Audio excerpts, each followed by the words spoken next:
당신은 매일 설거지를 하고 도마를 말리고 수저를 깨끗하게 정리한다고 믿습니다. 그런데도 어느 날 갑자기 속이 불편하거나 이유 없이 배가 살살 아픈 날이 있지 않습니까? 음식 때문인가?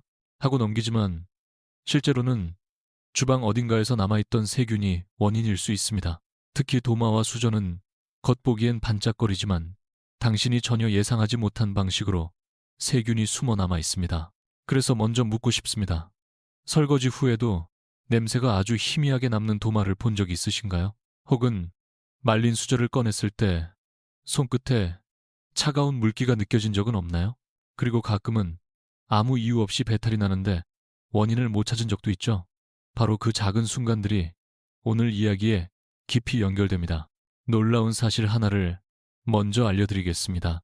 가정용 주방 도구에서 발견되는 세균의 평균량은 병원 침대 난간보다 많다는 연구가 있습니다. 대부분은 이 말을 듣고 믿기 어렵다며 고개를 젓습니다. 하지만 세균은 더러운 것이 아니라 습기와 미세한 틈이 있는 것을 좋아합니다. 그래서 아무리 깨끗해 보이는 주방이라도 보이지 않는 구조 때문에 세균이 살아남을 수 있는 공간이 생깁니다. 당신이 매일 사용하는 도마와 수저 안쪽에는 그런 공간이 생각보다 많습니다. 저에게 오래 진료를 받아온 한 어르신도 있었습니다. 속이 불편하다는 증상이 반복됐지만 음식 관리도 잘하고 손 위생도 철저했습니다. 결국 문제는 뜻밖에도 오래 사용한 도마의 특정 부분이었습니다. 칼자국이 촘촘하게 남아있는 곳에 세균이 숨어 있었고 설거지로는 제거되지 않는 방막층이 형성돼 있었습니다. 그분은 그 작은 흠 하나가 이렇게 큰 문제를 만들 줄 몰랐어요. 라고 말했습니다. 사실 대부분의 분들이 그렇습니다. 우리는 눈에 보이지 않으면 깨끗하다고 생각하기 때문입니다. 과학적으로 설명하자면 세균은 단단한 표면에 붙을 때 바이오필름 비오필름이라는 끈끈한 보호막을 만들며 살아남습니다. 이 보호막은 세제나 뜨거운 물만으로는 잘 제거되지 않습니다. 그리고 이 바이오필름은 칼집이 있는 도마, 곡면이 있는 수저, 물기가 마르지 않은 표면에서 훨씬 빠르게 형성됩니다. 눈에 보이지 않지만 존재하고 있습니다. 산들바람에 들리지 않는 작은 속삭임처럼 말이죠. 그래서 오늘 당신에게 이 구조를 아주 쉽게 설명드릴 겁니다. 마치 우리가 미로를 따라가듯 세균이 어디로 숨어 들어가는지를 함께 살펴보게 될 겁니다. 이제 잠시만 집중해 보세요. 도마와 수저에서 세균이 번식하는 3곳을 정확히 알게 되면 당신의 주방은 완전히 달라집니다. 단순히 더 깨끗해지는 정도가 아니라 가족의 장 건강, 면역력, 그리고 안전한 식사 환경 전체가 달라집니다. 제가 오늘 끝까지 안내해 드리겠습니다. 그리고 약속드릴게요. 영상 마지막 부분에서 세균을 80% 이상 줄이는 정확한 소독 비율과 대부분이 실수하는 1가지 행동까지 알려드리겠습니다. 이 부분은 많은 분들이 놓치는 핵심이라 절대 빼놓지 마십시오. 그럼 이제 세균이 왜 설거지 후에도 살아남는지 그 근본 이유를 향해 한 걸음 더 들어가 보겠습니다. 설거지를 분명히 꼼꼼하게 했는데도 세균이 남는 이유, 당신은 혹시 생각해 보신 적 있으신가요? 대부분은 세제를 충분히 쓰면 당연히 깨끗해지지 않을까? 라고 믿습니다. 하지만 세균은 우리가 생각하는 것보다 훨씬 영리하고 표면의 구조를 읽어내는 데 능숙합니다. 특히 도마와 수저처럼 매일 반복적으로 사용하는 도구는 미세한 마찰, 자국, 온도 변화 때문에 표면이 아주 천천히 변형됩니다. 바로 그 변형이 설거지로는 제거되지 않는 세균의 피난처가 됩니다. 한번 상상해 보세요. 도마 표면을 아주 가까이 현미경으로 들여다본다고 생각해 봅시다. 우리가 육안으로 볼 때는 평평해 보이지만 실제로는 작은 산과 계곡처럼 요철이 가득한 풍경입니다. 세균은 그 계곡처럼 움푹 파인 공간 속에 달라붙어 살기 때문에 물로 한번 씻는다고 해서 떨어져 나가지 않습니다. 이것을 미세 틈새 보존 효과라고 부릅니다. 물길은 흐르지만 가장 깊은 틈은 건드리지 못하고 지나가는 것이죠. 그래서 아무리 세제를 사용해도 완전한 제거가 어려운 겁니다. 특히 놀라운 사실 하나는 설거지 이후 남는 습기가 세균 생존에 결정적인 역할을 한다는 것입니다. 물은 세균에게 산소보다도 중요한 생존 조건입니다. 도마를 세워놨을 때 아래쪽 끝부분이 잘 마르지 않는 이유, 수저 건조대 아래쪽에서 특유의 냄새가 나는 이유, 모두 같은 원리입니다. 습기와 온기, 이 두 가지가 만나면 세균은 폭발적으로 증식합니다. 그래서 표면이 매끄러워 보이더라도 물기가 조금이라도 남아있으면 세균은 다시 깨어나는 것입니다. 그런데 여기서 많은 분들이 놓치는 반전이 하나 있습니다. 스테인리스 수저는 안전하다는 믿음입니다. 물론 스테인리스는 다른 재질보다 위생적이지만 표면에 미세한 스크래치가 생기면 이야기는 완전히 달라집니다. 수저 끝이나 볼록한 곡면 아래쪽은 자주 닿는 부분이라 스크래치가 훨씬 빨리 생깁니다. 이 스크래치는 크기만 작지 기능은 강력합니다. 세균이 딱 달라붙기 좋은 고정점, 앙커를 만들어주기 때문입니다. 그래서 세균은 스크래치 사이에 숨어 설거지를 피해갑니다. 여기서 잠깐 생각해 보시겠습니까? 당신의 집에서 가장 오래된 수저는 몇 년째 사용 중인가요? 그리고 도마는 얼마나 자주 교체하고 계신가요? 이 질문만으로도 이미 세균의 생존 가능성이 떠오르기 시작합니다. 전문가들 사이에서도 의견이 갈리는 부분이 하나 있습니다. 어떤 이들은 도마의 재질이 가장 중요하다고 말합니다. 플라스틱이든 나무든 심지어 항균 도마든 재질 자체가 핵심이라는 것입니다. 반면 다른 전문가들은 재질보다 더 중요한 건 사용 습관과 건조 방식이라고 말합니다. 같은 도마라도 누가 어떻게 쓰느냐에 따라 세균의 양이 10배까지 차이 난다는 연구도 있습니다. 저는 그 중간 지점에 답이 있다고 설명합니다. 올바른 재질을 선택하고 올바른 습관을 갖추어야 비로소 세균이 줄어들기 때문입니다. 그리고 이제 중요한 부분에 가까워지고 있습니다. 지금까지는 왜 세균이 남는가를 이야기했다면 다음부터는 도마에서 실제로 세균이 가장 많이 번식하는 부위를 하나씩 밝혀드리겠습니다. 아마 당신이 전혀 예상하지 못한 곳부터 시작될 겁니다. 도마를 싱크대에 올려두고 한참 바라본다고 해도 어디에 세균이 가장 많이 모여 있는지는 눈으로는 절대 알 수 없습니다. 대부분은 이렇게 말합니다. 칼자국에 세균이 많겠지. 그건 알고 있어요. 맞습니다. 하지만 칼자국은 두 번째 위험지대입니다. 정작 첫 번째로 세균이 폭발적으로 모이는 곳은 대부분이 전혀 예상하지 못한 위치입니다. 바로 도마의 가장자리, 물이 머무는 외곽 라인입니다. 한번 도마를 세워두는 장면을 떠올려 보세요. 설거지를 마친 도마는 벽에 기대거나 건조대에 올려둡니다.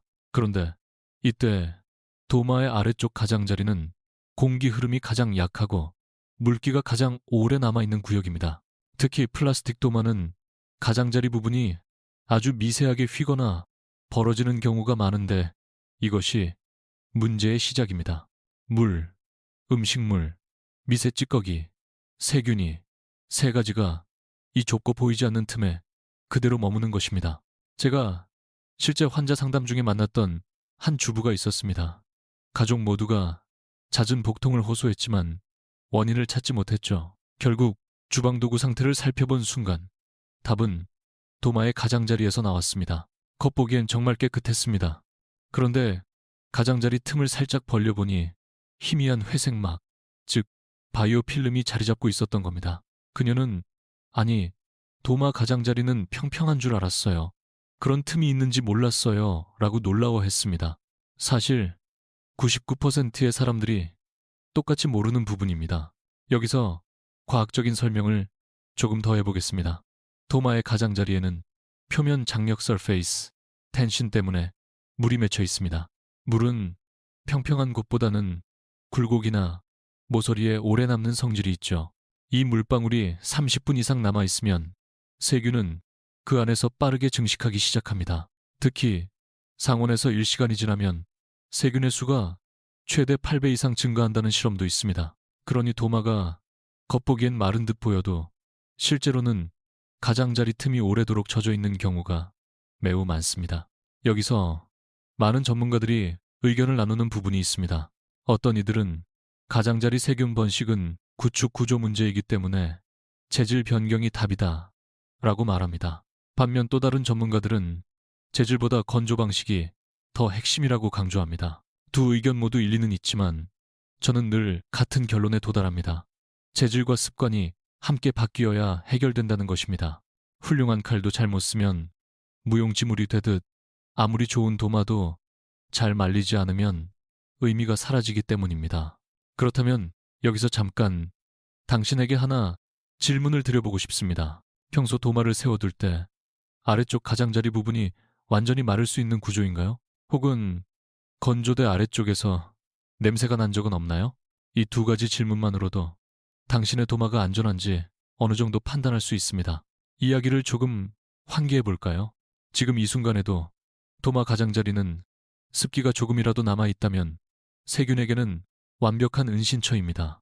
그러니 이제부터는 도마를 볼 때 평면이 아니라 구조를 보셔야 합니다. 잠시 후 이어질 다음 장에서는 세균이 도마에서 번식하는 두 번째 지점, 즉 대부분이 알고 있으면서도 얼마나 위험한지를 몰랐던 칼자국 내부로 들어가겠습니다. 그곳은 생각보다 훨씬 깊고 훨씬 끈질깁니다. 도마의 가장자리가 첫 번째 위험지대라면 이제 많은 분들이 이미 알고 있다고 생각하는 두 번째 지점, 칼자국으로 들어가 보겠습니다. 하지만 여기서 한 가지 짚고 넘어가야 할 것이 있습니다. 사람들은 칼자국을 그냥 긁힌 자국 정도로 생각합니다. 그러나 과학자의 관점에서 보면 칼자국은 단순한 흠집이 아니라 미세한 협곡, 그리고 세균의 장기 거주지입니다. 칼날이 한번 지나가면 도마 표면은 일직선으로 파이는 것이 아니라 V자 형태로 갈라지며 안쪽이 보이지 않는 작은 동굴처럼 변형됩니다. 이 구조 때문에 세균이 숨어들기 쉽고 빠져나오기는 매우 어렵습니다. 한번 상상해 보세요. 당신이 도마를 씻을 때 스펀지가 표면을 스치고 지나갑니다. 하지만 그 스펀지의 실들이 칼자국의 깊은 안쪽까지 도달하는지 떠올려 보십시오. 닿을 것 같지만 실제로는 표면만 스치고 지나갑니다. 바로 이 반쯤 닿는 구조가 문제입니다. 세균은 그 사이에 남아 존재하고 우리가 물로 씻어낸다고 믿는 순간에도 안쪽에서 끈적한 보호막 바이오 필름을 다시 만들기 시작합니다. 미국의 한 식품위생연구팀은 흥미로운 실험을 했습니다. 칼자국 깊이에 따라 세균 번식 속도를 측정했는데 깊이 1렘 미만 돼도 세균 생존율이 18배 증가했습니다. 1렘미는 눈으로 거의 구분도 못합니다. 하지만 그 미세한 틈이 세균에게는 거대한 터널과 같습니다. 그리고 도마는 매일 반복적으로 칼이 닿기 때문에 칼자국은 계속 새로 생기고 더 깊어질 수밖에 없습니다. 여기서 놀라운 반전 하나, 나무 도마가 더 비위생적이다라고 오해하는 분이 많지만 사실 나무 도마는 칼자국이 났을 때 자체적으로 미세하게 회복되는 특성이 있습니다.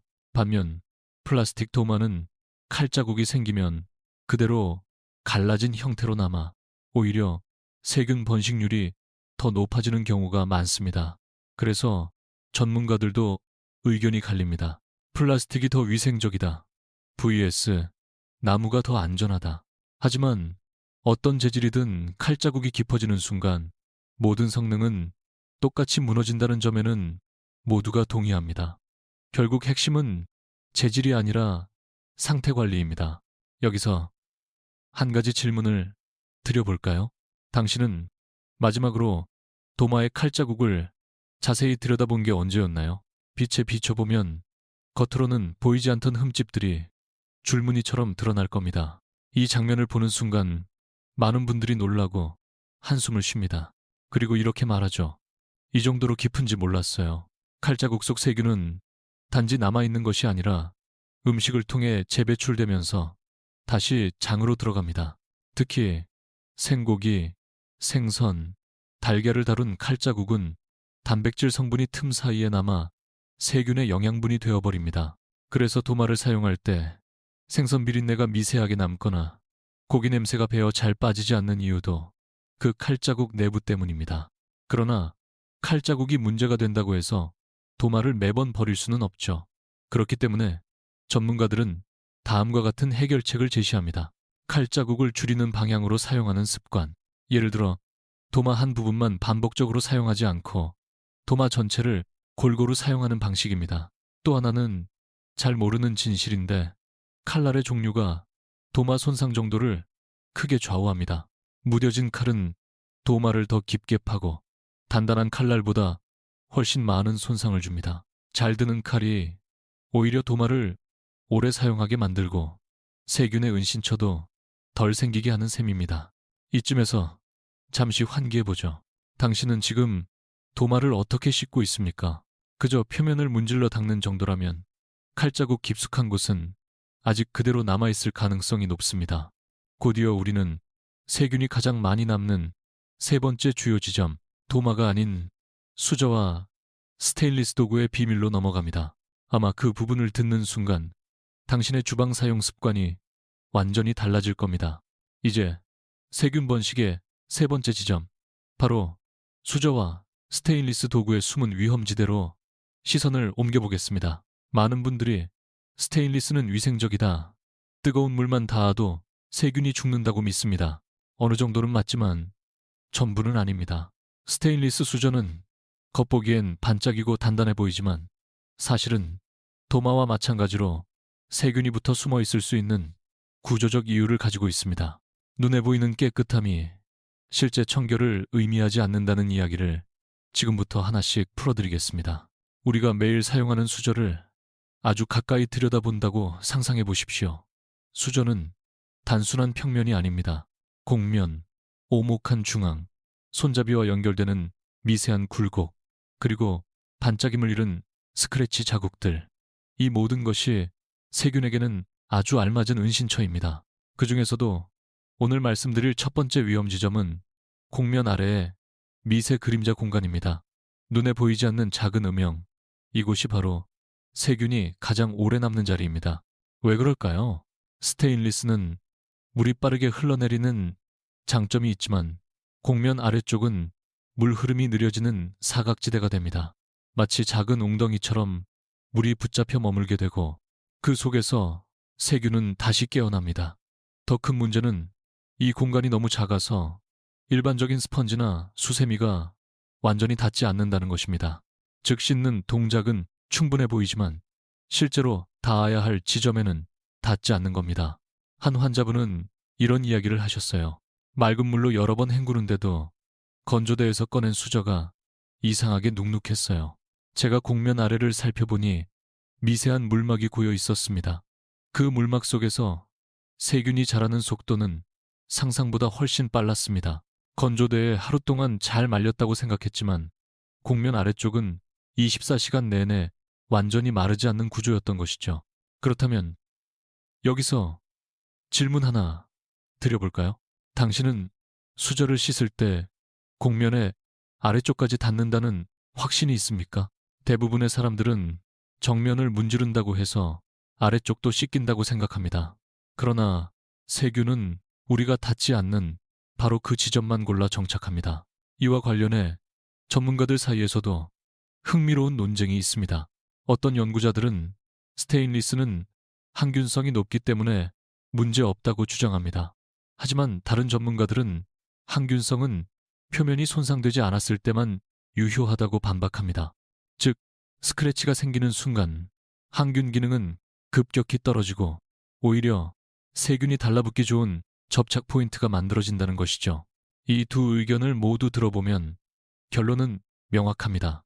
스테인리스 자체가 위생적인 게 아니라 손상되지 않은 스테인리스가 위생적인 것입니다. 그리고 우리 대부분의 수저는 이미 수년 동안 사용으로 인해 충분히 손상되어 있습니다. 여기서 잠깐 생각을 전환해 볼까요? 수저를 손에 쥐면 느껴지는 그 미세한 거칠함. 사실은 세균이 남아있다는 신호일 가능성도 있습니다. 당신은 그 느낌을 마지막으로 언제 유심히 관찰해 보셨나요? 또 한 가지 중요한 과학적 사실이 있습니다.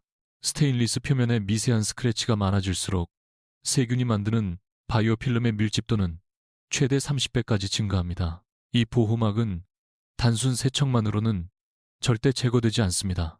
그래서 세균은 살아남고 다시 증식하며 우리가 사용하는 순간 식기로 옮겨갑니다. 여기서 작은 미니 훅을 드리고 싶습니다. 만약 수저를 잘 닦아도 냄새가 난다면 그것은 세균 때문이 아니라 바이오 필름 때문입니다. 이 한 문장을 기억하시면 앞으로 세척 습관이 완전히 달라질 것입니다. 이제 다음 단계로 넘어갈 시간입니다.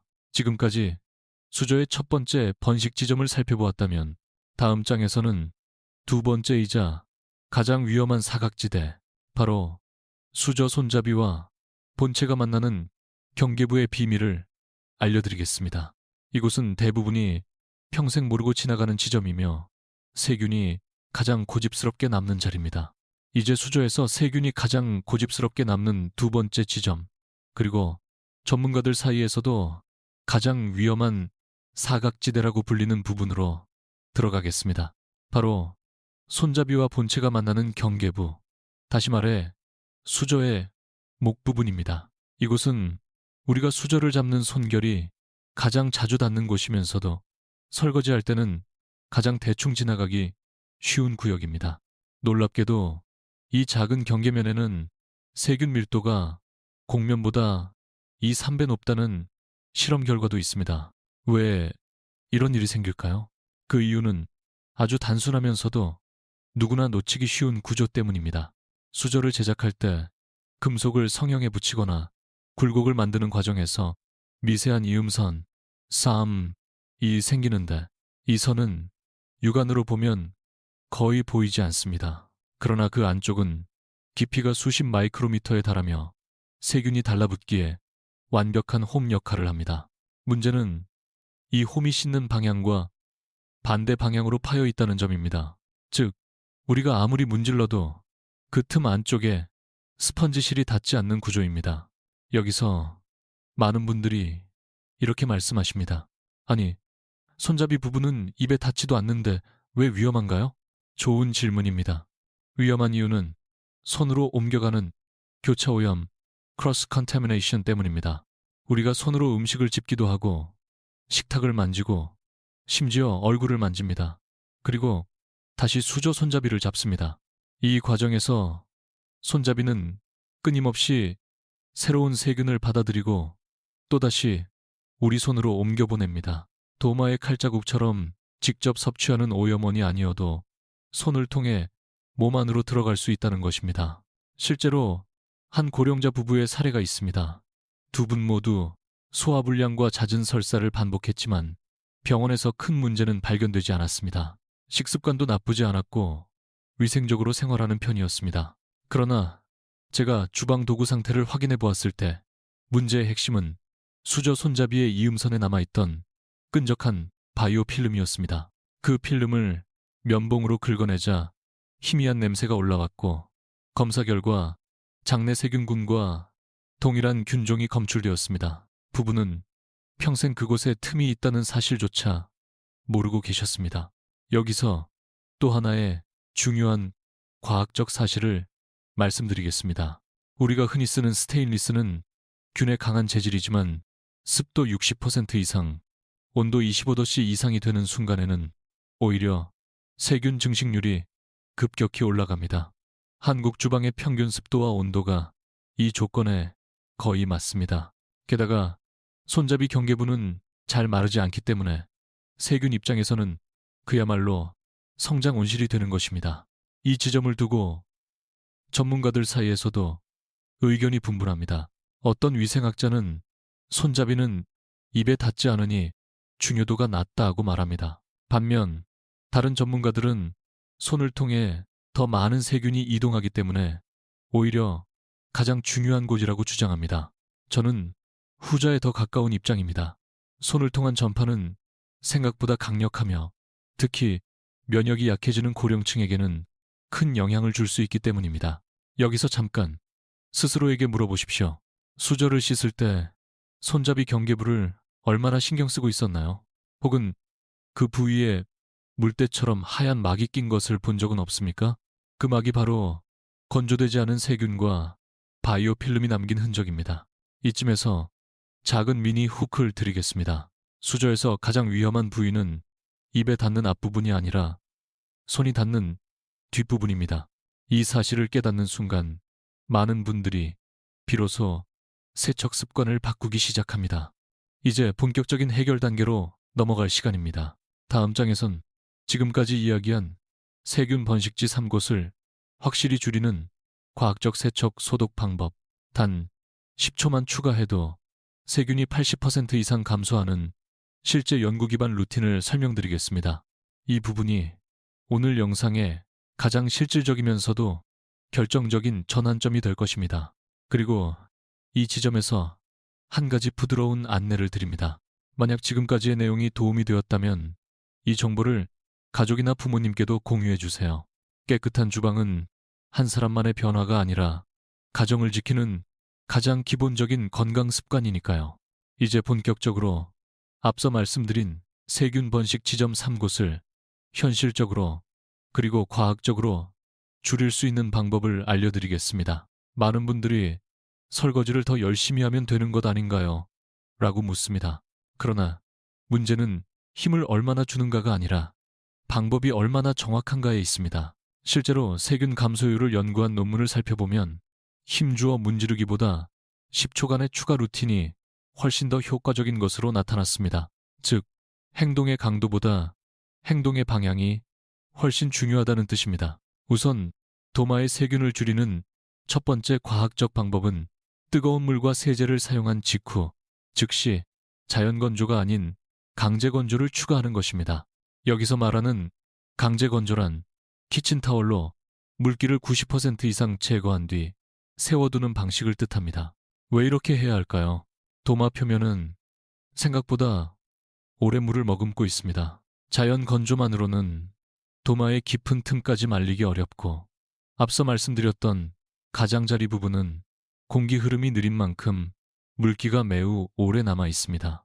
연구 결과에 따르면 강제 건조를 추가하면 세균 번식 속도가 72% 감소합니다.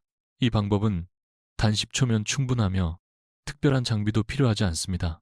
두 번째 방법은 칼자국 내부의 세균을 줄이기 위한 주기적 소독 루틴입니다. 보통 사람들은 도마 소독이라고 하면 락스나 뜨거운 물을 떠올립니다. 하지만 놀라운 사실은 2% 농도의 소금물이 칼자국 속 바이오필름 억제에 매우 효과적이라는 연구가 있습니다. 이 농도는 소금이 10긱을 물 1리터에 녹이면 만들어지며 도마에 골고루 뿌린 뒤 5분만 두면 됩니다. 너무 간단해서 믿기 어려울 수 있지만 소금물은 칼자국 깊숙한 곳까지 침투하며 바이오필름의 수분막을 무너뜨려 세균 활동을 크게 억제합니다. 그리고 헹군 뒤 햇빛이나 통풍이 잘 되는 곳에 세워두면 자연 소독 효과가 더해져 칼자국 내부까지 상당히 건조됩니다. 세 번째는 많은 분들이 전혀 신경 쓰지 않는 부분, 바로 수저와 스테인리스 도구의 곡면, 경계부 소독 방법입니다. 수저를 소독한다고 하면 뜨거운 물에 담가두는 행동을 떠올리지만 이것만으로는 경계부 틈새에 남은 바이오필름을 제거하기 어렵습니다. 여기서 가장 효과적인 방법은 식초 1, 물 3 비율의 살균 믹스에 3, 5분 정도 담가두는 것입니다. 식초의 약산성은 스테인리스 표면에 스크래치에 달라붙은 세균막을 녹여내고 이후 헹구면 대부분의 오염이 사라집니다.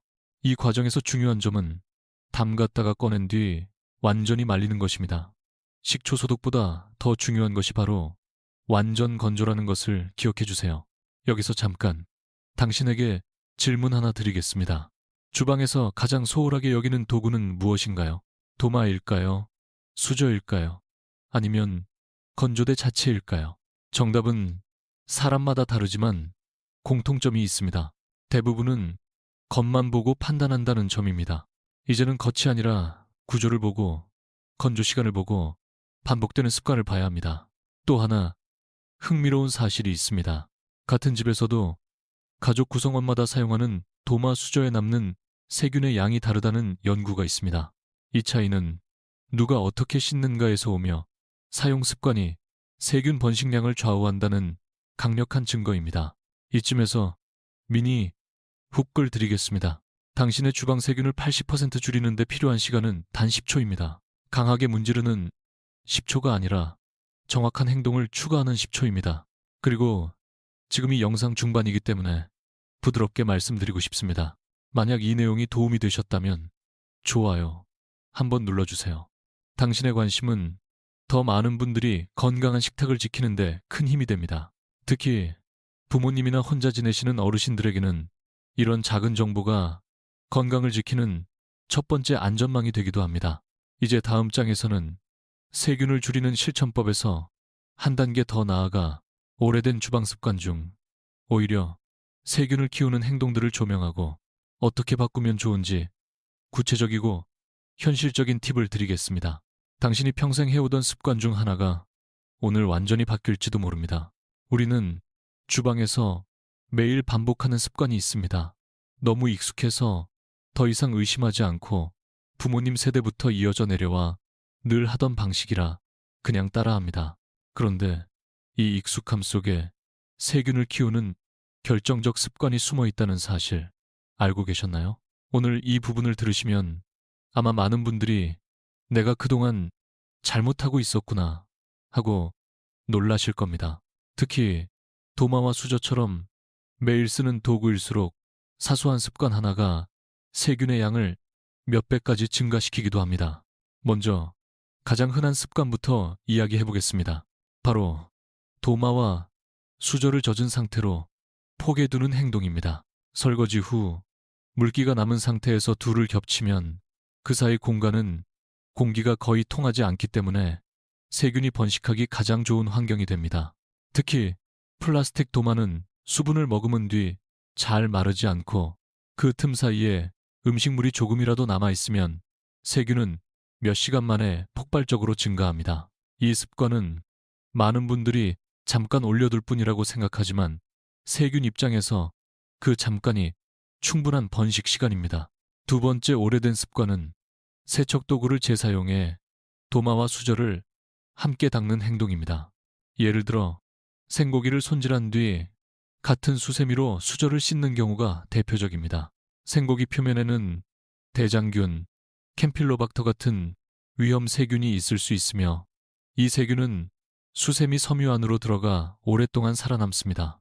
그리고 수세미는 건조 속도가 매우 느리기 때문에 세균은 이곳에서 번식한 후 다시 세척 과정에서 다른 도구로 옮겨갑니다. 전문가들은 가장 더러운 주방 도구는 싱크대가 아니라 수세미라고 말할 정도입니다. 세 번째로 많은 분들이 저지르는 실수는 뜨거운 물만 쓰면 충분하다고 믿는 것입니다. 뜨거운 물은 기름기를 녹이는 데 효과적이지만 세균을 완전히 제거하기에는 온도가 충분히 높지 않습니다. 대부분의 가정용 뜨거운 물은 50, 60뚝씨 정도인데 이는 세균을 죽이는 온도가 아니라 잠시 활동을 둔화시키는 온도입니다. 반대로 70딕스 이상이 되어야 세균을 효과적으로 사멸시키지만 일상 환경에서 이 온도를 안정적으로 유지하기 어렵습니다. 그래서 뜨거운 물만 믿는 습관은 과학적으로는 안전 착각을 만들어낼 뿐입니다. 여기서 전문가들 사이에도 논쟁이 있는 부분이 있습니다. 어떤 위생 전문가는 세균은 대부분 흐르는 물만으로도 줄어든다고 주장합니다. 실제로 물 흐름만으로 세균이 30-40% 제거되기도 합니다. 하지만 다른 위생학자들은 흐르는 물로는 바이오필름을 절대 제거할 수 없다고 강조합니다. 두 의견 모두 맞지만 결론은 한 가지입니다. 흐르는 물은 표면 오염을 제거할 수 있지만 구조 안쪽의 세균까지 제거하지는 못한다. 그래서 정기적인 소독과 완전 건조가 반드시 필요합니다. 이쯤에서 당신에게 작은 질문을 드리고 싶습니다. 당신은 도마를 씻은 뒤 바로 눕혀두나요? 아니면 세워두나요? 수저를 말릴 때 손잡이까지 완전히 마를 시간을 주고 있나요? 작아 보이는 이 차이가 실제로는 세균의 생존 여부를 크게 좌우합니다. 또 하나 잘 알려지지 않은 오래된 오해가 있습니다. 바로 햇빛만 쬐면 소독이 된다는 믿음입니다. 물론 햇빛은 어느 정도 소독 효과가 있지만 바이오필름이 표면에 형성되어 있을 경우 자외선은 그 막을 제대로 뚫지 못합니다.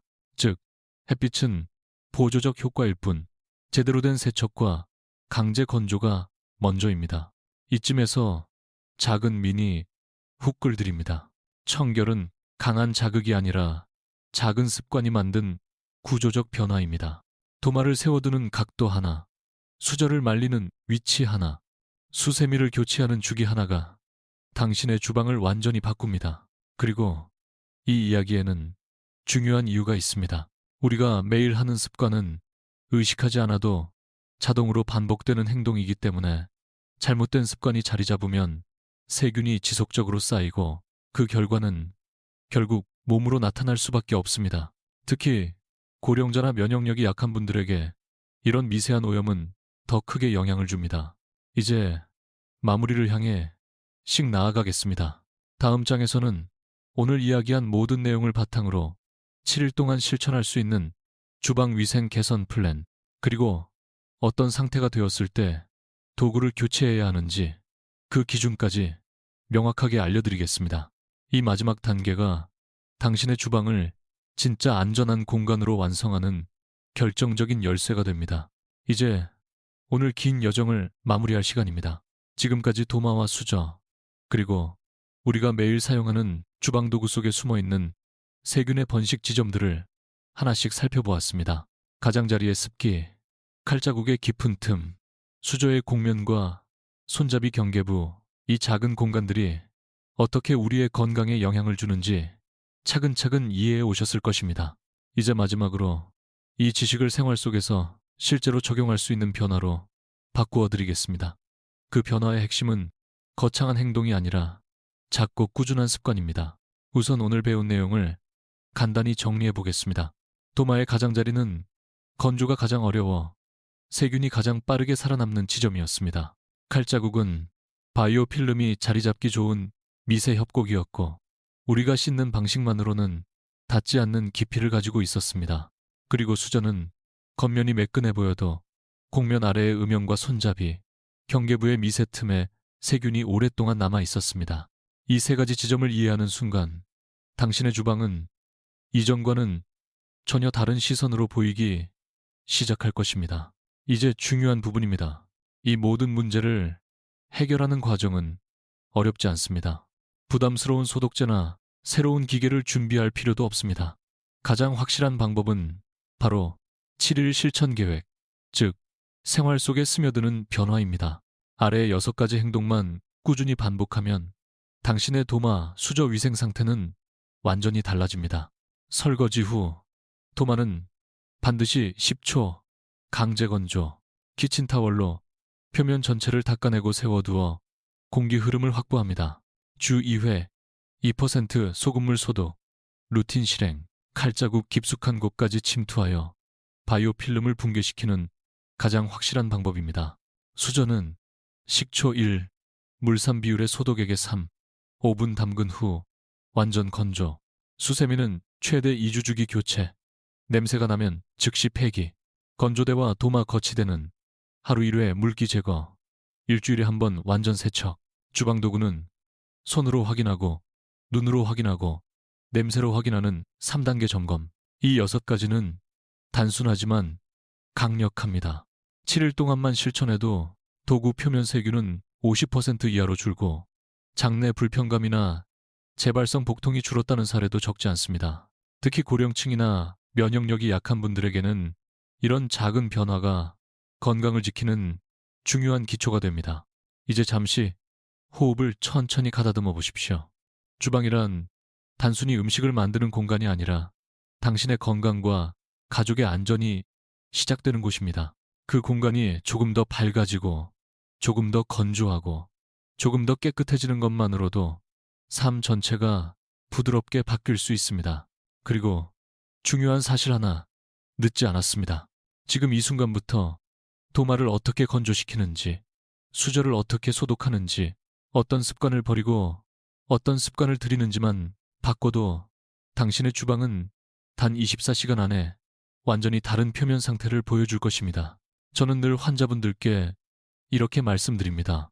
건강은 거대한 다이어트나 힘든 운동이 아니라 매일의 작은 반복에서 시작됩니다. 오늘 당신이 배우신 것 또한 그렇습니다. 세균이 숨어드는 공간을 이해하고 그 공간을 비워내는 행동을 반복하기 시작하면 당신의 주방은 더 이상 세균에게 유리한 환경이 아니라 당신과 가족에게 안전한 공간으로 변할 것입니다.